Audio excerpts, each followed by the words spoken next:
Russian সুন্দরীরা যখন নৌকায় এসে ঘুরে হার্ডিঞ্জ ব্রিজটি দেখলো এবং তারপর নৌকা থেকে নামার সেই দৃশ্যটি অবচেতন মনেই ক্যামেরায় বন্দী হয়ে গেল। বিশেষ কোনো উদ্দেশ্য ছিল না তাদের ভিডিও করার। এটা দ্বারা কিন্তু আসলে আমাদের ওই যে ঐতিহ্য, এটা কিন্তু অনেকটাই প্রচার হচ্ছে। অসাধারণ স্থাপনা। আসসালামু আলাইকুম বন্ধুরা, এই মুহূর্তে আমি আছি পাবনার বিখ্যাত হার্ডিঞ্জ ব্রিজের পাশে। অসাধারণ নির্মাণশৈলী। ব্রিটিশরা প্রায় 100 বছর আগে এই হার্ডিঞ্জ ব্রিজ তৈরি করেছিল। এখনও সেই চমৎকার নিদর্শনটা আপনারা দেখতে পাচ্ছেন। প্রতিদিন এখানে অসংখ্য দর্শনার্থী ঘুরতে আসেন।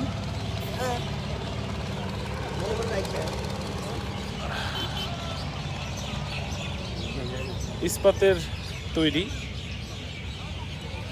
এটা ঠিক অপোজিটে আছে আবার লালন শাহের ব্রিজ। এই যে এটা মূলত পাবনা এবং কুষ্টিয়াকে একত্রিত করেছেন। এবং আরেকটি মজার ব্যাপার আছে, আমার পিছনে এই যে বিশাল আকৃতির টুইন টাওয়ারের মতো দেখা যাচ্ছে, এটা হচ্ছে পাবনার রূপপুর পারমাণবিক কেন্দ্র। পিছনে লালন শাহের ব্রিজ আর সামনে হচ্ছে হার্ডিঞ্জ ব্রিজ। এক অনন্য নির্মাণশৈলী, ইতিহাসের অংশ। এটা বলা যেতে পারে আমাদের দেশের একটা ঐতিহ্য। ব্রিটিশরা যে ধরনের অপূর্ব নিদর্শন আমাদের দেশে রেখে গেছেন, পাবনার এই হার্ডিঞ্জ ব্রিজটা তার মধ্যে এক অনন্য কীর্তি বহন করে।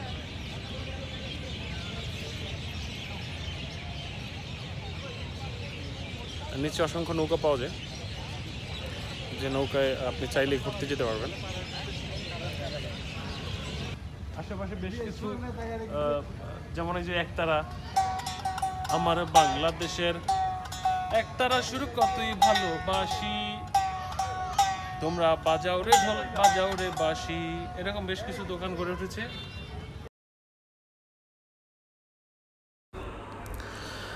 হার্ডিঞ্জ ব্রিজ সম্পর্কে আপনাদের কিছু খুঁটিনাটি তথ্য দিয়ে রাখছি। এটা বাংলাদেশের পদ্মা নদীর উপরে নির্মিত, যা ঐতিহাসিক ইস্পাত নির্মিত রেল সেতু। এটা মূলত পাবনা জেলার ঈশ্বরদী উপজেলাকে কুষ্টিয়া জেলার ভেড়ামারা উপজেলার সাথে অ্যাড করেছে।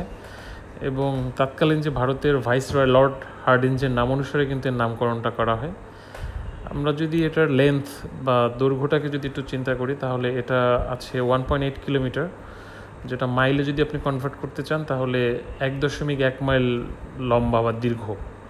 এবং এই ব্রিজের কাজ শুরু হয় 1909 সালে এবং মোটামুটি এটা কমপ্লিট হয় 1915 সালের মধ্যে। এবং 100 বছরের অধিক সময় পার হওয়ার পরও কিন্তু আপনার কাছে এটা দেখে এতটাই অত্যাধুনিক এবং আধুনিক মনে হবে এক কথায়। আপনি যদি এর নির্মাণশৈলী এবং এর গঠনটা দেখেন, কিংবা ইনফ্যাক্ট এর যে কালারটা, সেটা কিন্তু মনে হয় যেন এই রিসেন্টলি এটার কাজ শেষ করেছে। আর এটা কিন্তু 2টা ব্রডগেজ রেল লাইন আছে এই সেতুতে, এবং 15টি মূল স্প্যান আছে। ওই সময়টার, ওই তৎকালীন যে সময়টা, এটা ছিল সবচেয়ে গভীরতম স্থাপনা, এবং যার ভিত পানির সর্বনিম্ন সীমা থেকে প্রায় 160 ফুট গভীর পর্যন্ত বিস্তৃত ছিল। মানে ভাবা যায় যে কতটা আধুনিক প্রযুক্তি ওই সময় আসলে এটাকে তৈরি করতে ব্যবহার করা হয়েছিল। এবং বাংলাদেশের ঐতিহাসিক এবং দীর্ঘতম একটা রেল সেতু, যা বাংলাদেশের এই যে যোগাযোগ ব্যবস্থায় কিন্তু খুব গুরুত্বপূর্ণ ভূমিকা পালন করে। প্রতিদিন অসংখ্য দর্শনার্থী এই সেতুতে এসে এটাকে দেখে ঐতিহাসিক আমাদের যে একটা স্থাপনা, এটা সম্পর্কে দেখে অনেক কিছু জানতে পারে, জ্ঞান লাভ করতে পারে, কিংবা একটা সুন্দর সময় কাটে। অনেকেই এখানে আশেপাশে ঘুরতে আসে। এখানে ছোট ছোট বিভিন্ন পণ্যের পসরা সাজিয়ে বিভিন্ন লোকজন বসে আছে। তার মধ্যে দেখতে পাচ্ছেন মাঠাওয়ালা, হাওয়াই মিঠাইওয়ালা, কিংবা চা। আশেপাশে বেশ কিছু নৌকা দেখা যাচ্ছে। এই যে আবার লালন শাহের ব্রিজ আছে পাশে, এই এক পাশে আবার রূপপুর পারমাণবিক বিদ্যুৎ কেন্দ্র। সব মিলিয়ে এই পাশটা আবার একটু খোলা, এই পাশটা কিছু ফসলের জন্য এই জায়গাটা ব্যবহার করা হয়।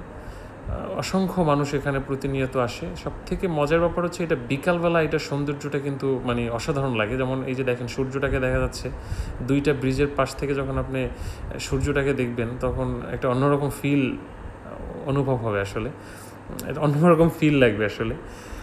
সবথেকে মজার হচ্ছে একটা সময় আপনার কাটবে এখানে আসলে। কিছু খেলনাওয়ালারও এখানে আসছে তাদের পণ্য বিক্রি করার জন্য। সব মিলে কিছু মানুষের রুটি রুজিরও একটা ব্যবস্থা হয়ে গেছে। অসাধারণ কিছু মুহূর্ত আপনার কাটবে এখানে আসলে। পাবনা জেলার ঐতিহাসিক যতগুলো স্থাপনা রয়েছে, কিংবা আমি যদি বাংলাদেশের পারসেপশনে বলি, তাহলে এটা অবশ্যই খুবই গুরুত্বপূর্ণ একটি স্থাপনা।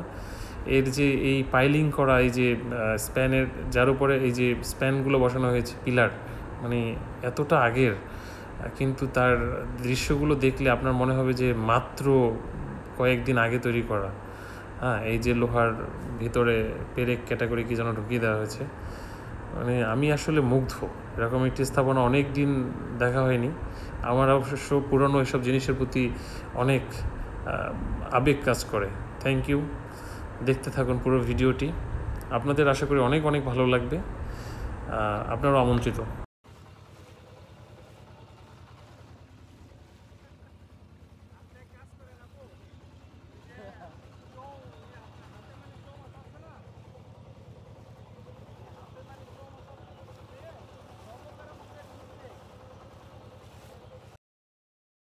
এই অংশটা আবার রূপপুর পারমাণবিক কেন্দ্রের একটা সাইট, অর্থাৎ আমরা পাশ দিয়ে নৌকাতে করে যাচ্ছি, যার কারণে পাশ থেকে এরকম দেখা যাচ্ছে।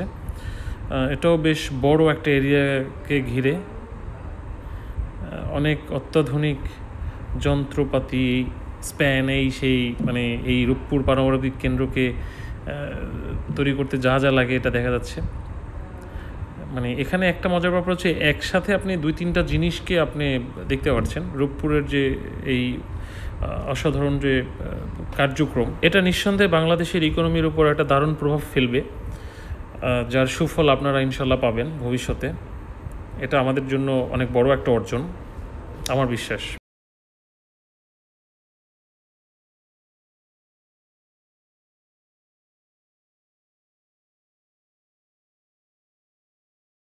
এখন যে আপনি ভবনটা দেখতে পাচ্ছেন, এটা আসলে ওই সময়কার করা স্টেশন মাস্টারের যে ভবন, অর্থাৎ যাত্রীরা এই প্ল্যাটফর্মে এসে এখানে এসে যে পাবনার যে পাকশি যে রেল স্টেশন, এই জায়গাটায় এসে তারা বিশ্রাম নিত কিংবা বসতো, ট্রেনের জন্য অপেক্ষা করত।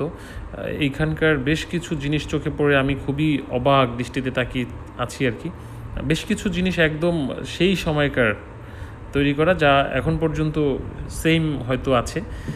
বিশেষ করে আমি এই ফ্যানটা হচ্ছে এখনকার সময়, উপরে এই যে উপরে ছাদের সাথে কি একটা দেয়া, এই যে মাঝখানে লোহার, তারপর কিংবা কাঠের যে দরজাগুলো বা এই যে আশেপাশের ওয়ালগুলো, এটা কিন্তু চুনসুরকি দিয়ে তৈরি। ওই সময়কে আসলে সিমেন্ট ছিল না হয়তো। এই ফ্যানটা কিন্তু আপনারা, আমার কাছে মনে হয় বেশ আগের, অনেক বছর আগের এই ফ্যানটা। এটা দেখেও বোঝা যাচ্ছে বাহ্যিক যে লুক সেটা দেখে। সবাই সুস্থ থাকুন ইনশাল্লাহ। আবার নতুন কোনো ভিডিও নিয়ে আপনাদের সামনে হাজির হয়ে যাব। চ্যানেলটিকে সাবস্ক্রাইব করে পাশে থাকুন। ভালো লাগলে ভিডিওটি শেয়ার এবং কমেন্ট করতে ভুলবেন না। আল্লাহ হাফেজ।